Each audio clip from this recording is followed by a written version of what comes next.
오늘의 주요 뉴스입니다. 장 전체에 염증이 생기는 만성 난치 질환인 크론병의 예후를 획기적으로 개선할 수 있는 새로운 수술법이 국내에서 개발됐습니다. 장을 꿰매는 방향을 가로에서 수직으로 바꾼 건데 수술 후 합병증 발생이 절반으로 줄어든 것으로 나타났습니다. 대표적인 친환경 에너지원인 수소를 안전하게 운송하기 위한 핵심 기술인 액체 수소 탱크의 안전 밸브 평가 장치가 국내 개발됐습니다. 그동안은 비싼 액체 헬륨을 사용해 밸브 성능을 불안전하게 검증했는데 이번 기술을 이용하면 보다 쉽고 정확한 검사가 가능합니다. 원자력 발전소 비상사태 때 전원을 공급하는 비상 디젤 발전기의 소화 설비가 위험 대비에 취약하다는 게 확인된 지 2년이 지났는데도 여전히 후속 조치 없는 것으로 확인됐습니다. 여기에 국내 여러 원전 설비에 방호 설계나 예진 설계가 충분히 되어 있지 않은 점들도 추가로 확인됐습니다. 기후 변화에 대응하지 않으면 2100년쯤엔 기후 변화가 없다고 가정할 경우보다 국내 GDP가 21% 낮아질 것이라는 전망이 나왔습니다. 온실가스 감축 정책을 펼치면 초기에는 큰 비용이 들겠지만 이후에는 경제 회복력이 높아지는 것으로 분석됐습니다.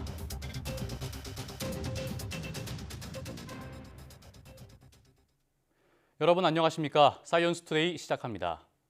수소기호인 H2를 이미지화한 지난 11월 2일은 올해부터 지정된 법정 기념일인 수소의 날이었는데요. 국내 연구진이 대규모 수소 경제를 실천하기 위해 액체 수소 생산과 안전 밸브 성능 평가를 한 번에 할 수 있는 올인원 액체 수소 안전 밸브 평가 장치를 개발했습니다. 임늘솔 기자가 보도합니다. 우주에서 가장 풍부한 원소인 수소. 연소 과정에서 이산화탄소를 배출하지 않아 친환경 에너지로 꼽힙니다. 또 운송 산업 등 다양한 분야에서 수소 에너지 활용이 가능해 탄소 중립 실현의 주요 에너지원으로 주목받고 있습니다. 하지만 수소를 압축해 고압 탱크에 저장하고 옮기는 과정에서 폭발 위험이 있는 등 상용화에는 아직 한계가 있습니다. 그런데 국내 연구진이 액체 수소의 생산과 저장은 물론 액체 수소를 보관하는 탱크의 안전 밸브 성능까지 한 번에 검사할 수 있는 장치를 개발했습니다. 자동 극저온 냉동기로 액체 수소를 직접 만들고 열 제어를 통해 다시 고압의 기화 수소로 바꿔 안전 밸브의 압력 조절 성능을 평가하는 방식입니다. 장치는 3톤 규모의 액체 수소 탱크 트레일러용 안전 밸브를 정확하게 평가할 수 있는 수준이며 설치와 운용이 쉽도록 이동형으로 제작됐습니다. 좁은 장소에서도 간편하고 안전하게 액체 수소를 생산하고 안전 밸브의 성능까지 모두 수행할 수 있는 전용 장치이고 세계적으로도 처음 개발된 것입니다. 액체 수소용 안전 밸브는 고압으로 인한 사고를 예방하는 매우 중요한 부품입니다. 하지만 국내에서는 액체 수소의 생산 유통 네트워크가 완전히 구축되지 않아 액체 헬륨 등 비싼 대체재를 이용해 부품의 성능을 불완전하게 검증했습니다. 연구진은 이번에 개발한 기술로 수입에 의존하던 부품 검증을 국내에서 진행할 수 있게 됐다며 이를 통해 전국적으로 수소의 보급을 안전하게 확산시킬 수 있다고 설명했습니다. 또 더 높은 압력과 대용량 수소를 감당할 수 있도록 장치의 성능을 발전시켜 국내 수소 기술 경쟁력을 강화할 수 있을 것으로 기대했습니다. YTN 사이언스 임늘솔입니다. 원자력 발전소의 비상사태 때 전원을 공급하는 비상 디젤 발전기의 소화 설비가 위험 대비에 취약하다는 보도 2년 전 YTN이 전해드렸는데요. 한국수력원자력이 위험성을 인정하고 설계를 바꾸겠다고 밝혔지만 여전히 지지부진합니다. 이 설비가 태풍과 지진에도 취약하다는 주장이 추가로 나왔습니다. 장하영 기자입니다. 화재 경보와 함께 드라이아이스 상태에 이산화탄소가 뿜어져 나오는 소화 설비. 실내 온도가 2분 만에 영하 50도까지 떨어집니다. 물보다 빠르고 깨끗하게 불을 끌 수 있지만 원자력 발전소의 비상 디젤 발전기에는 맞지 않습니다. 디젤 발전기는 10도에서 50도까지 견디도록 설계됐고 넓게 잡아도 영하 30도가 한계이기 때문입니다. 질식사고 우려도 있는데 지난 2021년 4명이 숨진 서울 금천구 발전기실 사고도 화재 진압용 이산화탄소 누출이 원인이었습니다. 앞서 한국수력원자력도 이 부분을 인정하고 화재 설비를 이산화탄소에서 물 분사 방식으로 바꾸고 있다고 밝혔습니다. CO2로 하다가 CO2로 하게 되면 네. 질식 사고가 발생할 수 있어서 네. 또 이제 물로 그 화재를 다루는 걸로 이렇게 지금 네. 바꾸고 있습니다. 영하 50도 실험을 해본 적은 있으세요? 그런 건 해본 적이 없습니다. 하지만 말과 달리 1년이 지난 지금까지도 원자력안전위원회에 운영 변경 허가를 신청하지 않은 걸로 YTN 취재 결과 확인됐습니다. 전국에 가동 중인 원전 26기 가운데 자동 이산화탄소 소화 설비를 사용하는 원전은 모두 16기. 이산화탄소로 건설 허가를 받은 세울 3, 4호기부터 다시 물로 바꿔 공사가 진행 중이지만 16기는 그대로입니다. 이 원전들이 공유하는 결함은 소화 설비만이 아닙니다. 미국에선 1979년부터 안전등급으로 규정된 연료 탱크의 통기관이 한국에선 1989년부터 비안전 등급으로 분류됐습니다. 역시 우리나라가 설계를 주도한 한빛 3, 4호기부터 비안전 등급으로 바뀌었습니다. 공기가 통하도록 하는 통기관은 건물 외부에 있는데 현재 태풍에 날아오는 물체를 막는 방호 설계나 내진 설계가 되어 있지 않습니다. 지진이나 태풍으로 통기관이 우그러지면 연료 공급 펌프까지 이상이 생길 수 있습니다. 연료 공급으로 탱크 유위가 내려갈 때 통기관이 기능을 상실하면 탱크 내부에 진공이 걸려 탱크가 깡통처럼 우그러들고 펌프가 기능을 상실합니다. 설계 기준으로 정한 지진 발생 시는 모든 구역의 통기관 기능 상실로 모든 디젤 발전기가 무용지물이 돼 후쿠시마 원전 사고처럼 원자로 노심이 녹아내릴 수 있습니다. 한수원은 통기관이 직접 연료를 전달하는 게 아닌데다 손상을 입어도 다른 쪽으로 공기가 통할 수 있어 문제없다고 설명합니다. 하지만 원전 전문가는 이를 반박합니다. 그런 논리라면 통기관 자체가 필요가 없죠. 연료가 오르락내리락 할 때 그 약간의 숨을 쉬어야 되는 게 필요할 거 아니겠습니까? 공기를 자유롭게 드나들 수 있도록 만든 게 통기관이거든요. 설계가 한번 완성되면 이후 짓는 원전도 줄줄이 같은 설계를 복제한다는 점도 문제입니다. 아랍에미리트에 수출된 한국형 원전이나 최근 체코 수출을 타진하고 있는 원전 역시 같은 설계를 바탕으로 합니다. 경미현상을 왜 덮고 넘어가냐고. 모든 사고는 경미한 데서 시작되는 건데 한수원은 발전소를 안전하게 운영하는 게 1번이다. 탑프라이터 가장 중요한 의무사항인데 원전 수출한다고 발전소를 이렇게 운영하면 되겠냐? 전 세계 가동 중인 원전 400여 기 가운데 26기가 좁은 한국 땅에 몰려 있지만 정부는 2038년까지 최소 7기를 더 짓겠다는 계획입니다.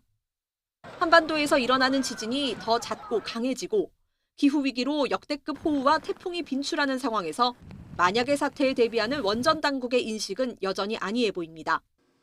YTN 장하영입니다.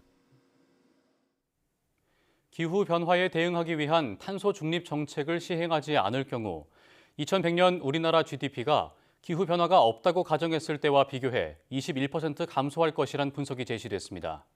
한국은행 지속가능 성장연구팀 김재윤 과장 등 7명이 발표한 기후 변화 리스크가 실물 경제에 미치는 영향에 따르면 기후 변화에 대응하지 않을 경우 단기적으로 탄소 저감 비용이 들지 않지만 장기적으로는 기후 피해가 실물 경제 전반에 파급 효과를 미쳐 2100년까지 연평균 0.3%포인트 경제 성장률이 감소하는 것으로 분석됐다고 밝혔습니다.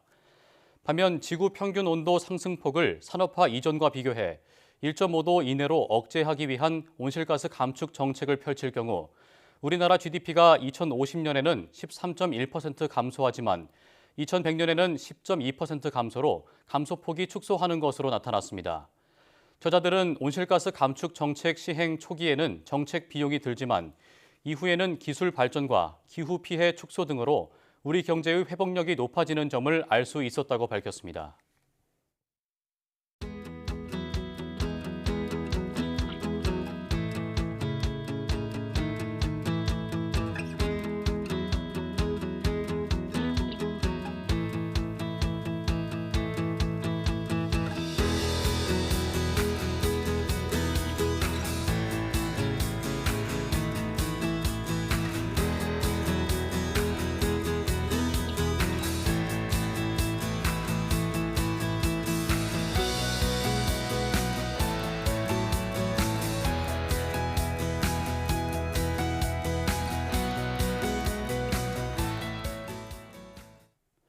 백화점들이 일제히 크리스마스를 주제로 한 내부 디자인이나 외벽 영상 등을 공개하면서 본격적인 겨울 고객 맞이에 들어갔습니다.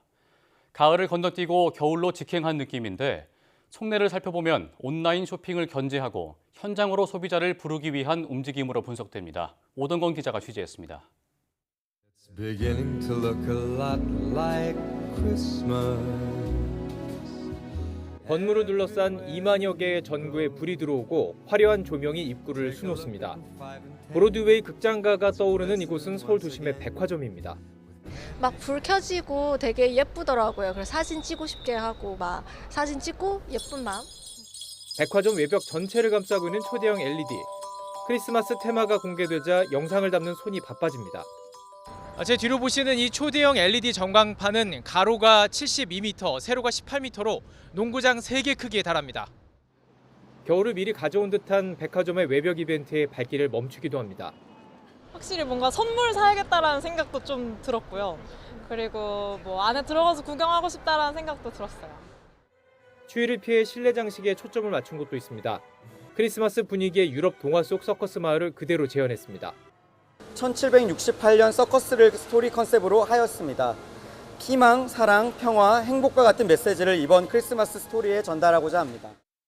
백화점이 이렇게 매장을 꾸미는데 대규모 투자를 하는 이유는 온라인 쇼핑에 밀리는 현실 때문입니다. 지난해 온라인 유통업의 매출이 처음으로 오프라인을 넘어섰고 지난 9월엔 온라인 매출이 15.7% 늘어난 반면 오프라인 매출은 오히려 줄었습니다. 이런 상황에서 소비자들을 현장으로 이끌어낼 수 있는 대규모 장식이 또 다른 승부수로 떠올랐습니다. 지난 크리스마스 테마 시즌 신세계와 롯데 본점의 고객은 1년 전보다 50% 이상 늘었고 더현대 서울은 외국인 고객이 900% 가깝게 늘었습니다. 65%까지 증가할 것입니다. 앞으로 백화점이나 대형마트는 사람들을 모으고 사람들을 만나는 모임의 장소가 되고 가족 행사를 열 수 있는 그런 장소를 제공하고 만남의 장소를 해야만 살아남을 수 있다. 온라인 업체와의 치열한 경쟁 속에 백화점들의 다양한 전략 고민은 앞으로도 계속될 전망입니다. YTN 오동건입니다.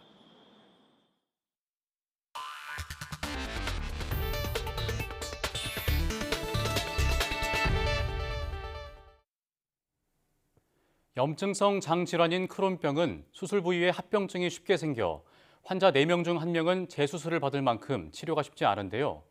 국내 연구진이 크론병 수술 과정에서 장을 꿰매는 방향을 바꿔 합병증 발생률을 절반으로 줄였습니다. 박나영 기자입니다. 20대 취업준비생 A씨는 벌써 10여 년째 크론병을 앓고 있습니다. 중학생 시절 또래보다 화장실을 자주 가는 탓에 찾아가게 된 병원에서 크론병 진단을 받았습니다. 화장실 가는 게 제일 스트레스였던 것 같아요. 그게 언제 또 화장실에 가고 싶을지 모르겠다는 생각에 조금 불안함도 있었던 것 같고.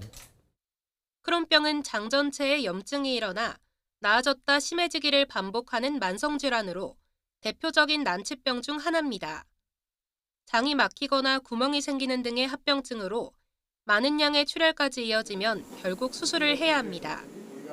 문제가 생긴 장의 일부를 잘라내고 꿰매야 하는데 수술 부위가 넓어서 바늘과 실이 아닌 스테이플러를 이용합니다. 기존 수술법은 장을 자른 후 잘린 부분을 가로로 꿰매는 방식이었는데 아산병원 연구진이 90도 수직으로 꿰매는 방식을 개발했습니다. 이렇게 되면 기존보다 연결 부위가 더 넓어져서 장 속에 음식물이나 대변이 덜 쌓이기 때문에 염증과 재발률도 줄어듭니다.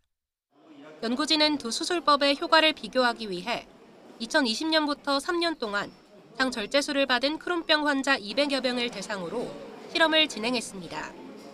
그 결과 새로운 수술법을 적용한 환자군에서 수술 후 한 달 이내 합병증 발생률이 절반 가까이 줄었습니다. 특히 장이 막히는 장폐색 발병률의 경우 3분의 2 이상으로 눈에 띄게 감소했습니다. 또 평균 입원 기간과 수술 후 출혈량 등 여러 수치를 비교했을 때 새로운 수술법이 수술 예후가 좋고 회복 속도도 더 빨라졌습니다. 이 환자들을 5년, 10년 굉장히 오랫동안 봤을 때 우리가 예상한 정도의 결과를 얻는다고 그러면 전 세계에 있는 환자들한테도 도움을 줄 수 있는 방법이지 않을까 싶습니다. 크론병은 주로 10대부터 30대까지 젊은 층에서 시작돼 평생을 따라다니는 질환으로 인식돼 왔습니다. 희귀 질환이지만 꾸준히 치료받으면 정상 생활이 가능한데 이번에 개발된 수술법이 수술 후 삶의 질까지 높일 수 있을 것으로 기대됩니다. YTN 사이언스 박나연입니다. 바이오는 인공지능, 양자와 더불어 3대 게임 체인저로 정부가 적극적으로 육성하는 분야인데요. 대통령을 위원장으로 국내 바이오 정책을 총괄 조정하는 국가바이오위원회가 곧 출범합니다. 바이오위원회 출범 의의와 구체적인 역할을 이성규 기자가 정리했습니다. 지난 코로나19 팬데믹 당시 팬데믹 종식에 결정적 역할을 한 백신과 치료제. 이처럼 바이오는 보건의료뿐만 아니라 안보, 환경, 산업 등 전 분야에서 미래를 바꿀 게임 체인저로 급부상하고 있습니다. 이런 국제적 흐름에 맞춰 국가 바이오 정책을 총괄 조정하고 결정하는 국가바이오위원회가 출범합니다. 바이오는 여러 부문에서 굉장히 혁신을 주도하고 있을 뿐 아니라 어쩌면 인공지능보다도 오히려 더 빨리 우리의 생활에 다가오고 있기 때문에 정부로서는 반도체 이후에 차세대 어떤 먹거리로서 바이오에 주목할 수밖에 없는 것입니다. 다음 달 대통령이 주재하는 첫 회의가 열리고 지원단도 별도로 설치됩니다. 위원회는 앞으로 민간 의견을 적극적으로 반영해 바이오 발전과 경쟁력을 제외하는 규제는 대폭 개선합니다. 또 바이오 관련 기반 산업을 확충하고 민간 공동 협력 체계를 구축하는 등 국가적 역량을 한데 모을 계획입니다. 정부는 바이오와 함께 3대 게임 체인저로 꼽히는 인공지능과 양자 분야에 대한 지원에도 박차를 가합니다. 또 아울러서 11월 말에는 AI 안전연구소가 개소되는데 AI 안전연구소에서 안전기술 개발을 비롯해서 어떤 안전평가, 윤리, 정책, 거버넌스 등을 연구하게 될 것입니다. 과학기술정보통신부, 보건복지부, 산업통상자원부 등 그동안 부처별로 정책과 투자를 진행하며 유기적인 협력이 미약했던 바이오 분야. 대통령을 위원장을 하는 강력한 의사결정 기구가 출범하면서 반도체를 이을 제2의 먹거리로 도약할지 주목됩니다. YTN 사이언스 이성규입니다. 전동 킥보드 등 개인형 이동장치를 타다가 다친 환자 5명 가운데 1명가량은 면허가 없는 무면허 운전자로 나타났습니다. 무면허 운전이나 신호 위반 등으로 사고를 냈다면 부상 치료 시 건강보험 급여가 환수 조치될 수 있어 각별한 주의가 필요합니다. 백종규 기자의 보도입니다. 최근 청소년들의 전동 킥보드 사고가 급증하는 추세입니다. 질병관리청 조사 결과 지난 2022년 9월부터 지난해 8월까지 개인형 이동장치 사고로 다친 손상 환자는 1,258명으로 나타났습니다. 손상 환자는 외부적 위험 요인으로 병원을 찾는 환자를 말하는데 연령대별로 확인해보니 15세에서 24세가 40.4%로 가장 많았고 25세에서 34세가 25.6%로 뒤를 이었습니다. 개인형 이동장치는 16세 이상부터 원동기 면허 이상의 운전면허증 보유자만 운전할 수 있지만 환자 가운데 18.3%는 무면허 상태였습니다. 행정안전부 조사에서도 지난해 발생한 개인형 이동장치 교통사고는 2,389건으로 나타났는데 이 가운데 20대 이하 청소년 운전자가 69%를 차지했습니다. 사망사고까지 급증하는 가운데 무면허 운전이나 신호 위반 등으로 사고가 발생했다면 건강보험 급여가 제한될 수 있습니다. 실제로 지난해 한 미성년자가 무면허로 전동 킥보드를 운전하다가 신호를 위반해 차량과 충돌하는 사고로 다쳐 치료비가 4천만 원가량 나왔습니다. 그런데 국민건강보험공단은 사고 원인이 중대한 과실로 인한 범죄 행위에 해당한다며 부당이득금 환수 처분을 내렸습니다. 개인형 이동장치는 도로교통법상 차로 분류돼 무면허나 신호 위반, 음주운전 등 12대 중대 의무 위반으로 교통사고를 내고 병원에서 건강보험으로 치료를 받으면 이를 범죄 행위로 보고 부당이득으로 간주해 급여 비용을 환수할 수 있는 겁니다. 12대 중대 의무 위반을 일단 고려하고 있으며 이게 또 무조건 다 급여자는 되는 건 아니고요. 법규 위반과 보험사고의 인과관계를 종합적으로 고려하여 판단하고 있습니다. 중대과실은 부당이득 환수와 관련한 이의 신청을 해도 대부분 받아들여지지 않는 만큼 이용자가 도로교통법규를 위반하지 않도록 주의하는 것이 가장 중요합니다. YTN 백종규입니다. 가을 행락철을 맞아 교통량이 늘어나면서 경찰이 교통사고 예방을 위한 집중 단속에 나섰습니다. 경기 남부경찰청은 최근 가을 단풍놀이, 지역축제 등 단체 나들이 차량이 늘어나면서 졸음운전과 난폭운전 단속 등 교통안전 활동을 강화한다고 밝혔습니다. 경찰은 우선 헬기를 통해 공중에서 고속도로와 국도 교통 상황을 점검하고 상황실과 현장 순찰 요원을 통해 계도, 단속 활동을 추진한다는 계획입니다. 특히 대형 인명피해를 일으킬 수 있는 버스 대열 운행, 난폭운전 등 고위험 행위에 대해서는 암행 순찰차를 이용해 집중적으로 단속하고 주요 관광지나 축제장 인근에서도 신호위반이나 과속, 음주운전에 대한 맞춤형 단속을 벌일 예정입니다. 아울러 경찰은 연말 연시인 이번 달부터 내년 1월까지 3개월 동안 음주, 약물운전에 대한 특별 단속 기간을 운영한다는 방침입니다. 올해 대학 수학 능력 시험을 앞두고 공부 잘하는 약 등으로 부당 광고를 하거나 마약류를 불법 판매한 사례들이 대거 적발됐습니다. 식품의약품안전처는 지난달 15일부터 열흘 동안 온라인 집중 점검을 통해 부당 광고 게시물 83건과 ADHD 치료제 불법 유통 게시물 711건을 적발했다고 밝혔습니다. 식약처는 방송통신심의위원회에 이들 사이트에 대한 접속 차단을 요청하고 관할 행정기관에 행정처분을 의뢰했습니다. 이들은 건강기능식품이면서 집중력 향상 등의 효과가 있는 의약품인 것처럼 속이거나 마약 성분이 포함된 불법 제품을 판매한 것으로 파악됐습니다. 특히 식약처는 ADHD 증상이 없는데 치료제를 먹을 경우 주의 집중력을 높이는 효과가 없다며 오히려 불면증 등 부작용을 불러올 수 있다고 경고했습니다. 11월 4일은 법정 기념일로 지정된 한글 점자의 날입니다. 시각장애인을 위해 점자 메뉴판을 도입하거나 제품에 점자 표기를 하는 기업들도 늘고 있는데요. 하지만 사각지대가 여전해 점자 표기를 확대해야 한다는 목소리가 커지고 있습니다. 황보혜경 기자입니다. 손가락으로 메뉴판을 읽어가며 주문할 음식을 고릅니다. 진 홍게 품은죽 19,000원, 4마리 홍게다리살.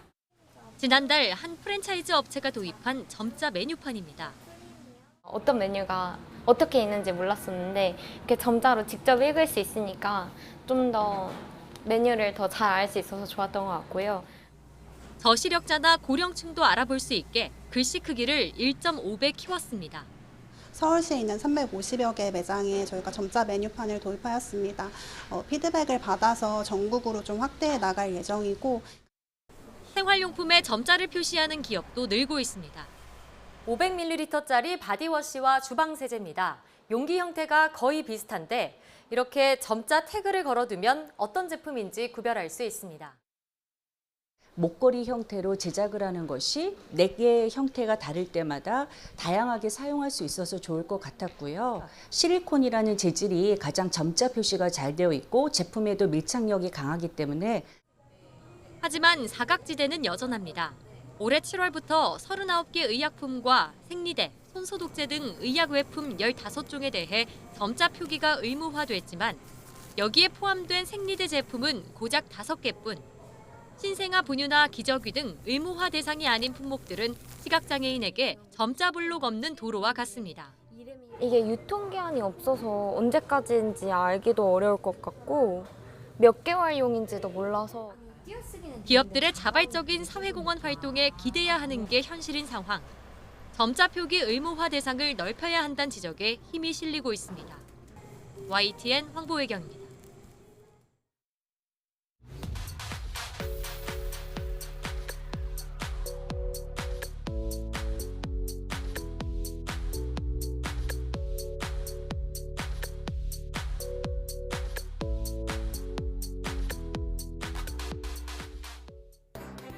지난해 한 의학 드라마에서 염증성 장질환인 크론병을 몹쓸 유전병이라며 부정적으로 묘사해 논란이 된 바 있었습니다. 실제로 크론병은 희귀 질환이긴 하지만 유전병은 아니고 꾸준히 치료받으면 정상적인 생활이 가능한 병인데요. 이번에 개발된 새 수술법은 수술 이후 장애에 음식물이나 대변이 쌓이지 않게 해 합병증이 크게 줄었다고 합니다.